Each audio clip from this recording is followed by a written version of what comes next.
I've been told by everybody up on this roof that they're all off the roof. I am on the roof of exposure 4. Got fire through the roof of the fire building in the entire rear section. Now remember, given the payday, has he been accounted for? Okay. 610B. That was the Mayday. 610B. I'm here. We got a fire. 1.5-story, single-family dwelling. Fire shown from the second floor. Give me a second alarm on this. Coming up to the top floor. I got people hanging out the top floor windows with a baby. Commercial building. A lot of fire, a lot of smoke. Go ahead and strike a third alarm on my orders on this. Got people on the front fire escape here with windows vented below them. We need somebody up there. Yeah, let them know we got a job. I'm pulling up now. Second alarm, I got a 1-story single-family frame. Heavy fire showing from the attic. So we're using all hands. We got one line stretch, fire on the 4th floor, second line being stretched. Primary searches are underway. Hey, thanks for joining us for another episode of our podcast, Old School. I'm Rick Lasky, along with my buddy, Chief John Salka. John, you know, we talked about this topic a couple times before, but first of all, last time we chatted, it was right before Veterans Day, and so real quick, James came home, right? You guys went hunting. Did you get anything, or? Oh yeah, James came up from Quantico. He's down there at a program, at a training program, and he took the short ride. He's used to coming up from way down in North Carolina, so it's usually like a 12-hour drive. So instead it was 5. That's like nothing to him. So he drove up, and he spent a long weekend here. And we went out hunting with the bow, out in you know, up behind the house, up on the mountain. And we saw a couple of nice big bucks. He got a shot off at one, and of course he didn't go home with anything. But it was a great, successful trip.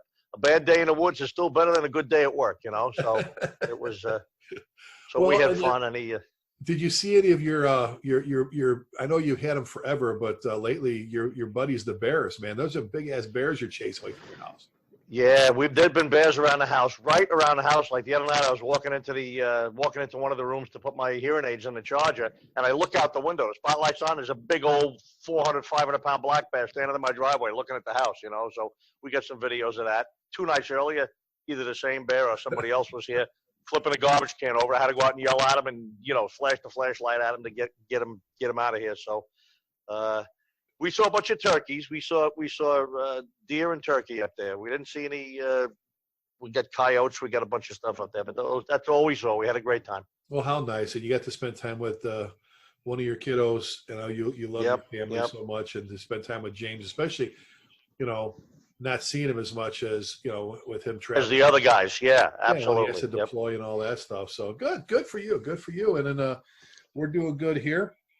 Everybody's, with things, I guess they call it spiking and everything else, everybody's getting ready for what's going on now with COVID. And hopefully we'll get we've been saying this, you and I have been saying this since March, hopefully we'll get a vaccine sooner or later rather than later. Get this going.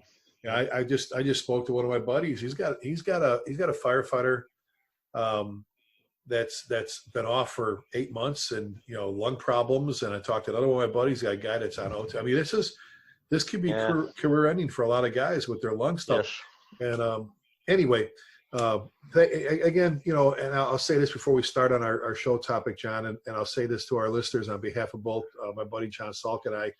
We've said it several times before. We'll say it again, especially in light of everything spiking again here with COVID. John and I have never been as proud as we are of the fire service as we are right now. It's just, once again, we were thrown another challenge, and you guys and gals stepped up to it and are continuing to fight that fight. We've said it before. It's not always about fighting fires to cut people out of cars. The big change for us was after 9/11, white powder calls and all this stuff. And that, to be honest, the anthrax scares after 9/11 almost seem like nothing compared to what we've been going through with COVID. So God bless you. Thank you for everything you're doing. We're so proud of the fire service is incredible. But all right, buddy. Hey, we've done shows on, and thanks to our listeners for the tens and tens and tens and tens of thousands of downloads and views and stuff with the show. But we've, John, we've done them on roof ops. We've done them on, we've done it on the OV, the outside vent position, and single family dwellings. We've done them on leadership and everything else, but tactically, and you and I have talked about this, and we have a little bit varying views, but at the same time we agree, if that makes sense, on the importance or the role of the first arriving officer and maybe the chief or whatever, but doing a 360, especially for that first arriving officer. And buddy, you see it almost every time there's a line of duty death involving a fire ground situation, especially, when it comes to misreading and building the fire, you see it in the findings all the time that, recommendations, failure to perform, we found failure to perform a 360 view of the building, locked out the first arriving officer from seeing vital bits of information like walkouts, whatever, fire, anything. And it's kind of like when we do our first an officer or our fire ground scenarios class, putting a single picture up there. And they always ask, can I see the back? We're like, no, you can't see the back. This is what you've got. And I know you can't always get around, but man, I think in the absence of doing a quick, and you'll talk about quick later, 360, I think kind of hinders you to, you're almost, it's like we talked before, John, and there's guys out there that have a problem with the 360, and we'll talk about the steps of how you can accomplish it, but, and actually where it's kind of easy. But that being said, we talk about the rapid prevention team officer. One of the key things with the fast truck officer or the RIT officer is telling you guys, put all the tools here, and you're going to do a quick walk around. We've talked about that because that whole stand outside, look, on deck works. We've been using on deck. You've been using on deck in your department for a couple hundred years. We've been using a long time, where everybody comes, you don't sit in a vehicle down the street unless it's like multiple alarm staging. You walk down, you check in with command, and you stand right there. You're next up, you're second up, you're third up, ready. You start picking your companies and put them to work. Yep. The whole concept of, well, we don't need to assign a RIT team, because we have people on deck. And if there's a mayday, we turn to Captain Salka and your crew and say, you got it. You and I both talked about that. Well, that could work. But what if you get to the third floor of this building, or the second floor of this building, let's say second floor, back bedroom, you got a down firefighter, you got fire, you got a window right there or a door. You know what I'm saying? When you don't see that back, or there's you take them to a window and you find out now there's burglar bars on it or something, so nobody really has a problem with the RIT officer doing a quick 360, but they get hung up about the first arriving officer being able to do it. You know what I'm saying? So let's just talk real quick before we walk through the steps on how to accomplish it. What are your views on a 360? Right, and I'm one of the guys that always questioned and not doubted, but questioned the 360, only from the perspective that there's so many people that say you must, and obviously there's a lot of details, there's a lot of perspectives, there's a lot of issues that have to be resolved sometimes, or have to be looked at before you do a 360, or there are a lot of issues or conditions that can eliminate 360. For example, I worked in the Bronx for the last 16 years of my career, and I did have a couple of standalone buildings, a couple of little standalone commercials. I had a couple of standalone, private dwellings or two-family homes. But most of the stuff I had was rows of stores or rows of tenements or brownstones or new laws, and there was no 360. The building was connected all the way down the block in both directions. So guys that work in urban fire departments, guys and gals that work in large city fire departments that have rows of connected buildings and stuff like that, obviously there is no actual 360 because the two sides of the building are not even locatable. You can't even find them because there's another building pressed against it. Now, is the rear important? It's still important. And many times as a battalion chief, again, here we are in the urban fire department, I would call my aide, 1-8 to Alpha. Hey, Jack, where are you? Get around the back real quick. Let me know what we got. And a minute later, he'd call me, 1-8 to Alpha, Chief, we got fire out 2 windows on the 3rd floor here in the rear as well. So, knowing what's going on in the rear is absolutely, absolutely, absolutely necessary. And if you can't get there, you certainly need to assign that to somebody to get there. Well, John, let me ask you real quick, because you mentioned something that threw an idea in my head here, and we've both been there. We both worked in the cities. The difference between what you may see, granted, it's still important, what you may see when you've got a block row of whatever, you know what I'm saying, versus South Blooming Grove, you pull up at a house fire.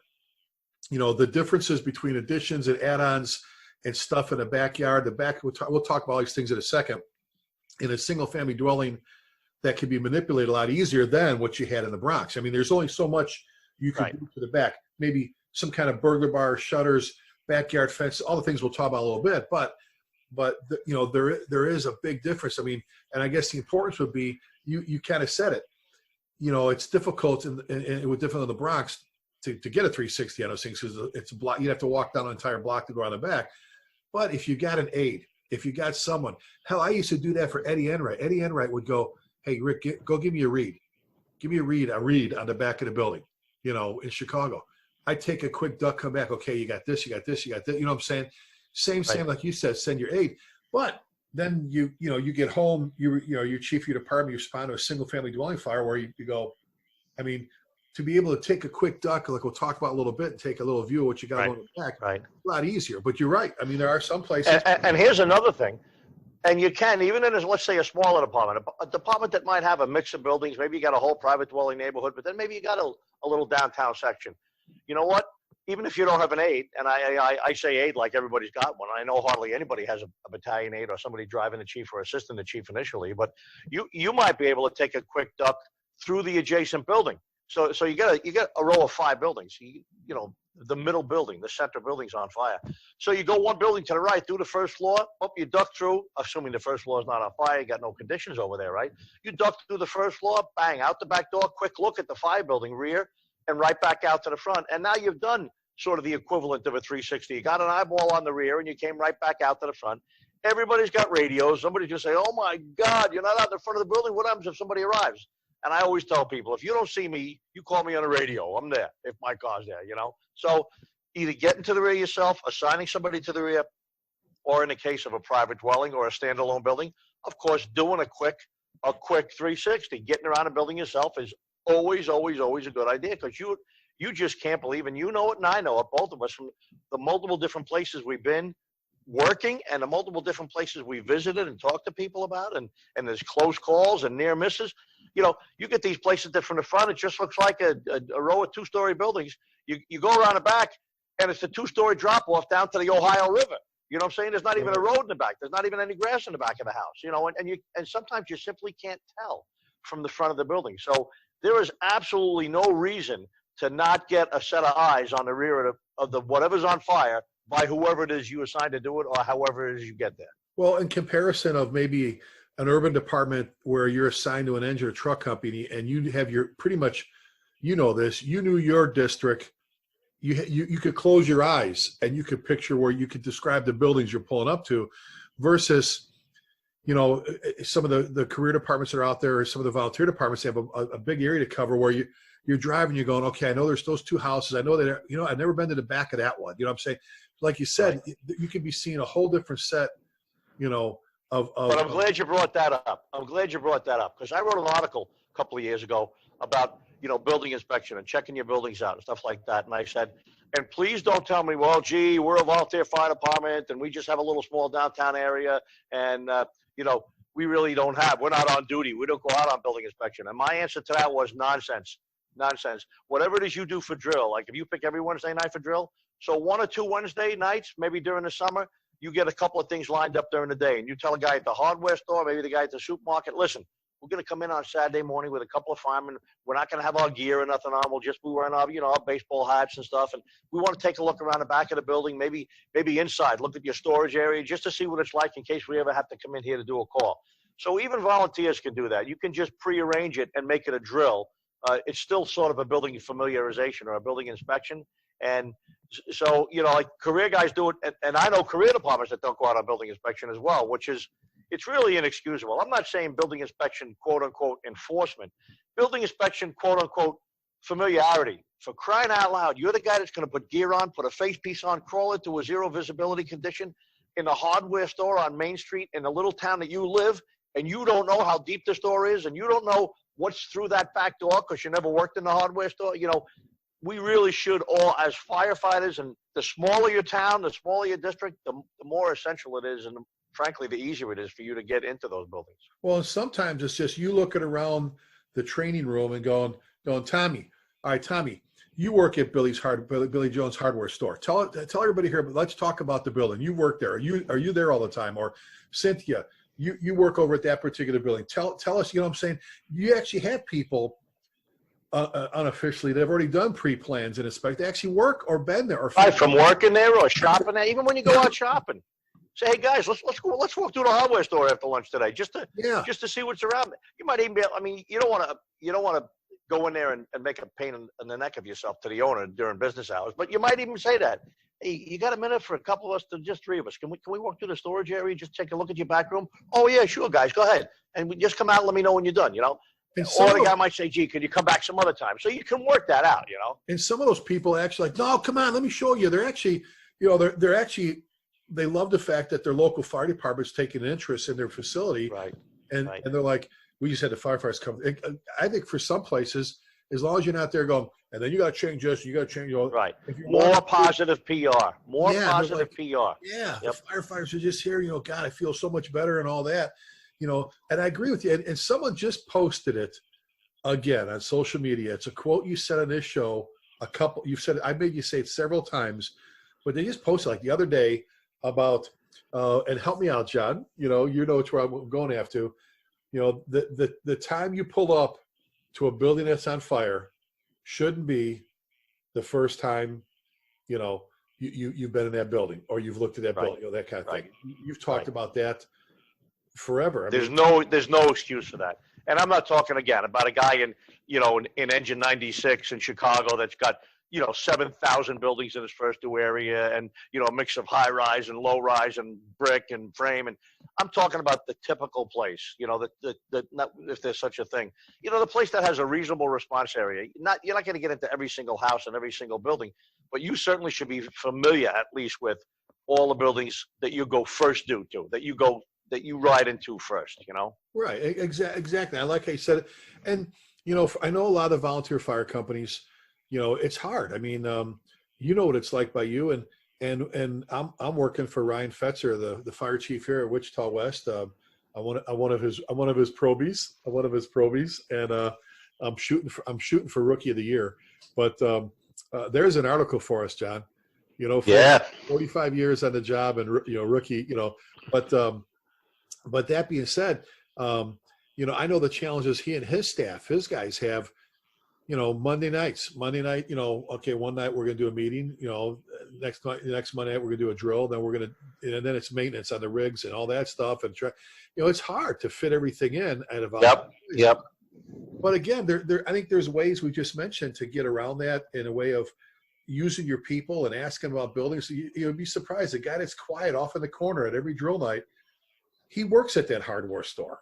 Or all kinds of tell you more than you probably know if you did do a walkthrough. So, all right, let's talk about it. So let's talk about it. Let's just talk about like a basic first due 360, either at a small commercial building standalone or maybe just a house on a block on a residential street. Let's do the single family dwelling. I remember telling a young company officer a couple of times, listen, you get a house fire like this, you pull up.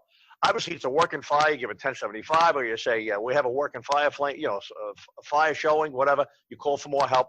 You unask the rig. You get off the engine. You give your order. This is the officer now, right? You get off you might just have one guy in the back in a crew compartment, like my son Brian down there in North Charleston, right? You 2 guys in the front seat. Some days there's one guy in the back. Some days there's 2. So when there's one guy in the back, you get off the rig. You tell him, Brian, pull the inch and 3/4 to the front door. Just wait for me. So there you go. You got the inch and 3/4 done. You already called for help on the radio. You're gearing up. You're throwing your helmet on, and off you go and giving a lap.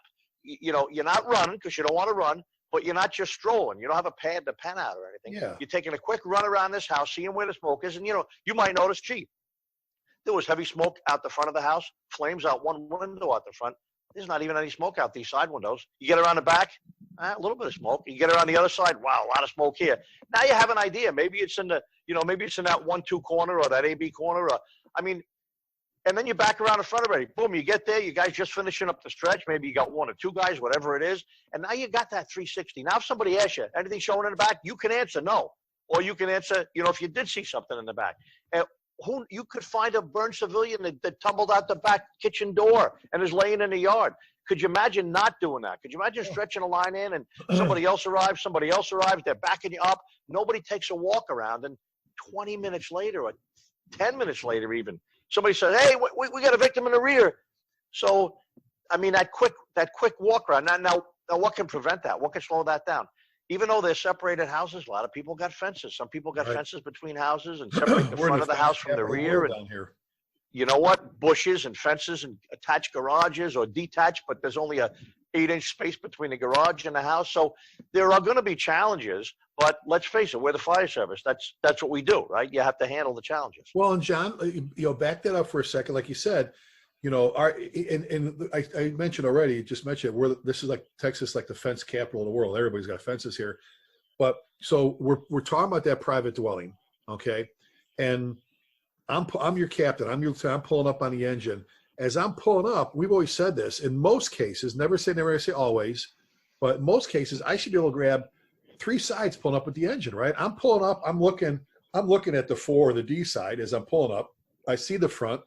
As we scooch, even if we just scooch the cab pass, I leave room for the truck. I see the B side or the 2 side. The only side I haven't caught is the rear. Worst case scenario, I mean, chains and locks and things where I can't take a peek around the back. At least I got 3 sides, right. Single family dwelling, I got a good peek at least, but you brought another advantage to that is you're rolling up. You got to keep your senses about you too, because some guys are all excited. They already get the radio call. Engine 2, we're getting a lot of calls with flames out the window, and you looks like you got a working fire. 10-4. Now you're all excited. I can feel it right now. Beeping that horn and ramming that siren, and you're thinking, you see a little header, right? Now you're coming down the block. Instead of being so excited, that's when you got to calm yourself down. And as you're approaching that house, get a good look at that side. Sometimes you can even see when you're coming in from around the block. Sometimes you can catch a glimpse of the back of a house from the block that you're coming in on. Or you can sort of look around the back a little bit. So you see the side you're approaching. You pull up to the front. That's obvious. Even if you don't see anything beyond that, when you hop out, now you can take a 20-step trip to the left and look down the left side. So now you didn't even do a 360 and you got 3 sides under your belt. You know what I'm saying? So, and neither of us is saying, don't do the back. Neither of us saying but you might be able to just run down one side, hit the corner, glance across the back, and run back out to the front, and you still have actually put eyes on all 4 sides of the building. Exactly. That's what I was going to say is you don't have to necessarily – I think when we talk 360s, people think you physically have to walk the 3 – like you just described it perfectly. As I'm pulling up, I saw the D side. I'm looking at the front. I get out. I'm looking at the B side. I take a quick – you take a quick look. You see, you come back. And you said something I don't want to get too far past here as we go through the steps of this. I remember having a young lieutenant and very competitive athlete, all this stuff, and I like to appeal to the competitiveness of the fire service because I think there's very few firefighters that want to be picked second or picked last. We talk about that. We all want to be the best. Nobody wants to be a schmuck, you know what I'm saying? And he never really could wrap his arms around a 360, and he carried an extra flashlight and carrying his tool with him. He actually jumped off the rig once at a high rise as the officer with the big banjo shovel. Like, I'll show Lasky I'm carrying a tool. And I'm like, we're going to talk later. You know what I'm saying? So they go to, again, I know we're talking single family dwelling now, but they go to a commercial building, actually automatic aid. They pull up, they got a fire. It's in the back. They stretch. They're with this mutual aid crew inside, the automatic aid crew, neighbors. They're back there, a lot of smoke. And the officer next to him says, okay, we're going to push. I'm not quite sure what's at the back side of this. And you know what he says? I'm going with this. He says, I'm not quite sure what's at the back sides, but let's push forward. He goes, well, I'm going to tell you right now, there's a door in the back corner over there that leads to the outside. They got a window. It's got bars. And the guy's like, how'd you know that? He goes, because I did a 360. He came back. He was so excited. We were at a picnic. He come out and show. He's all full of soot. I know you're not supposed to be, sorry, but this is a while ago. And he's like, it's like when you realize that, like, how many times you talked about working with the Halligan, or how about this, the K tool, and the first time you use it and you look like a freaking hero, you go, holy crap, this was great. He was all fired up because he did nothing more than a simple 360 and it was on the other side of the fire. So I didn't want to get that. So collecting information, size up / 360. I mean, 360 is just one, it's just a term. We just want you to get your eyeballs on 360 degrees of the building if you can. Doesn't mean you actually have to walk it. Doesn't mean you have to do a path. It doesn't have to be a circle. It could be a run down the driveway, look at the rear, and a run across the other side and look at the other side, and you still have gotten all 4 sides, into your eyes. At least you've got it into your brain and you quickly see what's going on. Because you don't. I mean, let's face it. We said quick, and that's what we mean. Right. You don't want to slow down the fire attack to collect information. Do not slow down the fire attack to collect information. Your nozzleman's like, they shouldn't be at the front bleeding, already got a charge line waiting for you to get there. Then you did something wrong. Then the building was too big for you to run around, or you were going too slow, et cetera, et cetera, et cetera. So make it quick And, you know, like I said, without running, now add nighttime, add smoke, add dogs in the backyard. There's a million things you can add to this scenario that's going to make it more difficult or incomplete. And if it's incomplete, that's fine. Right. Just make the attempt. Just make the attempt. Get as much as you can. That's my thing. I'm going to try and grab as much as I can. I may not be able to grab that, but grab as much as I can to be better at what I'm doing. So you mentioned probably one of the most dramatic things that we want to be looking for the 360 is smoke and fire conditions. Like, right. And we can do and we have done a whole show on smoke and fire conditions and what they tell you and what they're like I always say it all the time. My mentor and good friend, Chief Tom Freeman, forever said a good officer is the one that can predict his or her next alarm.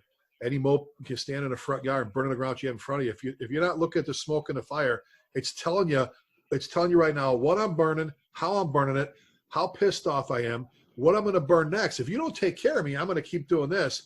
So that's number one. That's the biggest. Okay, so let's talk, John, the 360. And this kind of goes along with the OV's observations as well. What else? You're doing a 360, obviously looking at smoke and fire.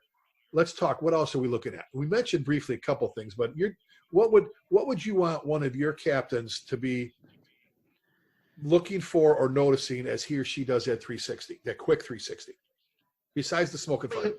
I mean, the size of the building or any construction features that, like you said, how many times have we talked about the walkout basement? From the front of the house, it looks like a 1.5-story peak-proof private dwelling. You thought going on a 360, you hit the number 4 side, you're running downhill. Before you know it, you're in the rear. It looks like a 2.5-story building, and the basement's got a walkout. You got to get that on the radio. Now, whether or not the fire's in the basement or not doesn't even matter. You might have a visible fire on the first floor, and the basement's not involved. It's still information, right? Still something you want to get out on radio, and that's another thing. Whatever conditions you find, whether it's the rear is clear, whatever it is, as you're seeing it, don't hesitate to get that out on the radio, meaning your 5-ground radio to the other folks that are there. Right? And you just mentioned 360s. You're in there crawling around, and one of your guys goes through. You know, goes through. You know, knowing that someone just said there's a 360. I mean, there's a walkout. I mean, there's windows or doors I can get out. Right. Now I'm crawling looking for that. I'm trying to hit an outside. We always tell you, try to get to an outside wall. Outside wall will always get you, somewhere where you should be. I get the outside wall. I'm looking now for that way out. Instead of going, shit, I got to get to the stairs back up. I know. Right. So that's now fire conditions is another thing. A lot of times, and gosh, who hasn't pulled up to a private dwelling just puffing smoke, puffing? You look across the whole front of the building, couple of windows, front door, everything's puffing a little bit of smoke. Down the sides, you can look real quick, and no visible fire. And you're thinking, man, where is the fire? Is the fire even on the first floor? Maybe it's downstairs. You start that quick 360, tell them, start a line, get to the front door, I'll be there in a minute. You do a 360, get around the back, boom, fire out the kitchen window. You got it. Looks like kitchen boys. You run back around the front, Scott up, guys in the front steps are ready to go. And now you're going for the kitchen. You might even run into the occupant on the front door and say, "Where's the kitchen?" "Oh, just go straight in. The hallway leads right into the kitchen. This hallway is right in front of this front door." I mean, and that 360 is what allowed that. Nothing else. And that maybe auto exposing from the kitchen up to the second floor. All these different things that you're inside hitting that, and command pull. The chief takes command. Interior division or whatever. We're making good progress with the kitchen. Chief, get someone to the second floor. It was lapping the backside of the building when Right. Or get a line. Get engine 2 when they get here to get a line around the rear. It's going up the outside. So yeah. So we're talking fire conditions, smoke conditions, and I'm looking at I used to talk to my officer saying, look, I know the OV. Not everybody uses an outside vent person or can because of personnel reasons or whatever. But that being said, you're doing that 360. I want everybody looking at everything. I want you to notice where the gas meter is as you're walking. Like I said, this is all quick, but you're walking, you should be going gas here, windows, second floor. What kind of windows, thermovane versus not? Do I have burglar bars or roll down shutters? We've talked about this before. I'm doing a 360, John, and I see a wheelchair ramp. We've talked, I see now, God, that should what? That's funny you should say that. At our house in Pennsylvania, Dawn and I, we're getting ready to put a ramp up the back. We don't want to put it in the front. We're getting ready to put a ramp up the back for Colleen and either her wheelchair or her walker. And you know what? You pull up to the front of the house, you'd never have any idea that there's anybody in there that's got any mobility problems. Suddenly you get around the rear, you see that ramp. Guess what? Nobody puts a ramp in because the ramps look nice. You know what I'm saying? Everybody puts a ramp in because they need it. Could even just be senior citizens that have a difficult time climbing the stairs. Right. You know. Well, Here's another one. Here's another one. How about you go around the side? You see a barbecue on fire, and you see the mulch on fire under the barbecue, and you see the fire going up the back of the building, and you realize, not that it's going to help you put the fire out necessarily, but you realize, wow, this house is on fire because the mulch was on fire in the back. Now when the fire's out, everything's all messed up. You tell the investigator, marshal, hey, guess what? When I went around, looks like this might have started in the mulch in the back of the house on the outside. And he goes and he finds that. So sometimes it's not even a tactical piece of information you gather, but you might see something that's important for maybe the fire investigation, you know? Well, and we talked basement fires not too long ago. So you get around the back, you notice there's basement windows or whatever. You're in there in the basement. You make this bottom of the stairs like we talked about. You're on your side with your nosman. You're hitting the fire. You can tell command. Have somebody take the basement windows on the back side. Right. You saw the basement windows. You saw utilities. We're looking at ramps. Any time of Bilco door. The Bilco door around here. Suddenly you know there's a way out of the basement if you have to, and you can get out the back. Yeah, exactly. So you've got that, or this. I mean, doors, windows, stuff that's open. I'm looking. I get around to the backyard, John, and I see a ton of toys versus a religious statue in a rose garden. And a cat. I mean, yep. That's telling me already. How about this? What do you never want to step on? What do you not want to step on at a house fire, and not a Texas house fire? That stinks. What do you not want to step on at a house fire anywhere in the United States? Well, I'm thinking, if you ask us safety-wise, I'm thinking a live wire, but what? That's it, baby. Yeah. That's it. I can't tell you how many fires I've been to that I get the flashlight out at night, and I'm scanning the grass as I'm walking, and the guy walking next to me is like, Chief, what are you doing? I said, what am I doing? I'm wondering why you're not doing the same thing I'm doing. I said, I'm looking for the wire. I see the wires are not attached to the house anymore. The flames are right under the wire. The wires are in the grass here somewhere. I don't want to step on one. Right, I'll tell you what, if you're not looking for a wire, you will step on one. Not everybody has, like you say, the newer homes that have the underground, you still have the drip lines coming off the back of the house. Oh, yeah. Oh, yeah. Off and drop. Fences, pools, utilities, kids, no kids, adults, windows, forced entry problems, fire conditions, smoke conditions, walkout basements. We talked about pools, fences, dogs, things. I mean, golly, and just getting around the back, like you said. Now, and again, let's go back to what we said at the very beginning. If you pull up right now, not everybody, maybe you can't. Maybe because of cars, you can only pull up and you get like big. You're right there and you can't get. Right. So now you got to get aggressive with your 360. But in most cases, like you said, you've already saw three sides when you pulled up. Take a quick look. There's a video of me at a fire. I pulled up first. I had no tool to achieve. I had a people trapped. It's in my retirement video. And I pulled myself up on the, it's a 6-footer. I pulled myself up on the fence. I'm looking in the back. Okay. I got, at least I what I can say, I didn't see fire out a back window. I didn't see people laying in the backyard or whatever. And there's the last point right there where you just said, somebody might have just made it to their bedroom window and rolled out the bedroom window through the screen. And now some 10-year-old kid or 40-year-old man is laying in the backyard, behind a bush or on the mulch.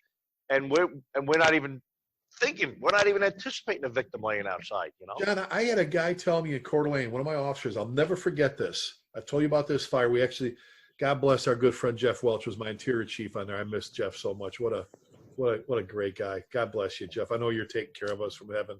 But I remember this fire because, 2-story frame, story and a half frame.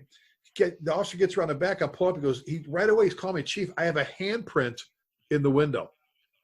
Have a handprint in the window. This was they had a meth lab. The bad guy set the joint on fire and ended up trapping himself. And got to the second floor and he tried to push the window open, and you could see he actually said, "I've got a handprint on the window." And go for it, baby. Go for it. Kenny Gabriel, been the chief since I left. We both love Kenny. What a great Kenny. Oh, what a good man. Kenny was the one that got to the second floor. I mean, right away knew to get to the second floor that, take a look, man. It's those little things that maybe at night you're not going to see it, but I call them the difference makers, right? Those are the difference makers, like you see in sports, the playmaker in baseball. You can't blame the pitcher for everything, but if that outfielder hadn't dropped that one fly ball, you've seen you beloved Yankees, where one play changes, all of a sudden it just tips everything. And now the next thing you know, they're losing 3-1. You know what I'm saying? Right. It's just like us. You said before, the line of duty linked chain. Do that for size up. There's your article for you. You know, when it comes to size up, you know, cut one, you know, instead of cutting them, all the different links that should be on there for the whole chain of what you should be looking for. Yep. You don't have to talk about a 360 long and realize the value of that survey operation. Exactly.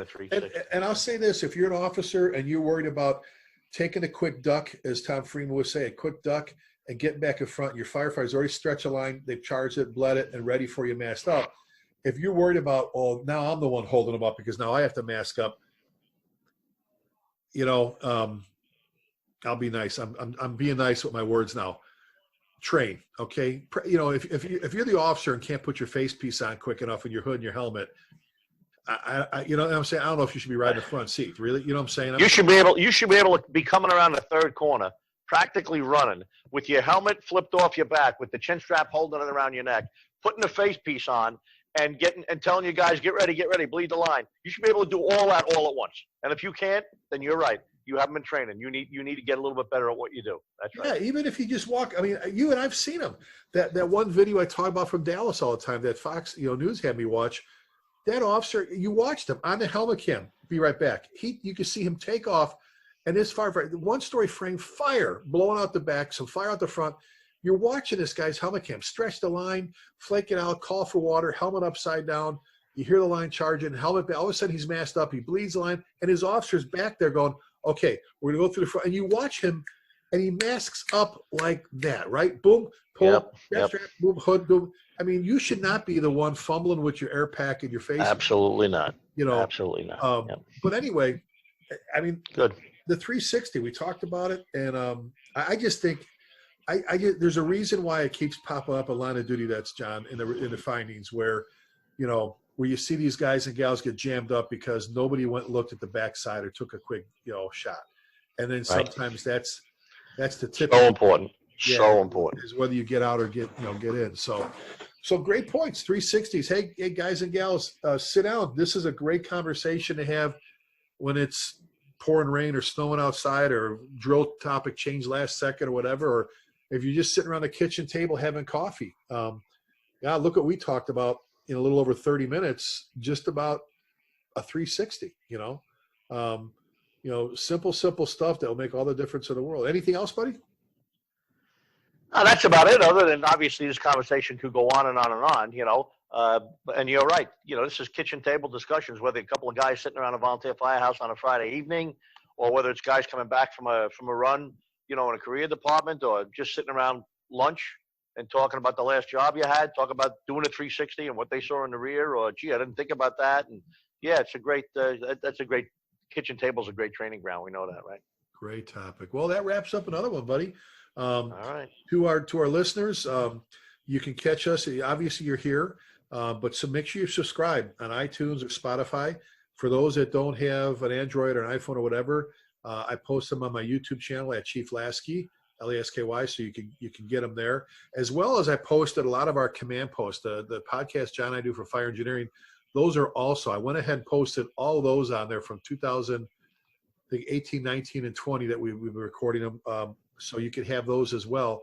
Other thing, we're still doing our classes, and right now with COVID, we're still out there doing them. Everybody's practicing social distancing, but we're doing a lot of Zoom chats, folks. If you're interested in having us do a Zoom chat, like a little virtual training session with your officers or with your department, John and I would be more than happy to accommodate you and work it out. We've been doing a bunch of those lately, and they've been working out really well. So give us a shout, John, if they want to get a hold of you. Email? ChiefJohnSalka@gmail.com. And I'm Chief Lasky at gmail.com. We want to thank you again for joining us, and spread the word. Make sure you spread the word to folks who haven't subscribed.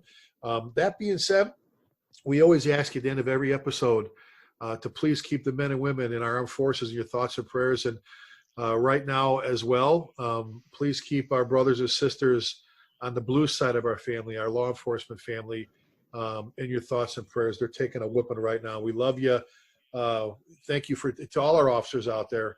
John, to your daughter-in-law, thank you for I'll say selfishly, thank you for taking care of my family. you know, when something bad happens, regardless, you know, I know who I'm calling because I can count on those in law enforcement to take care of my family, my kids, my granddaughter, and everything else. So God bless you. Thank you for what you do. With that, we'll catch you next time. Thanks for tuning in, and be safe, folks.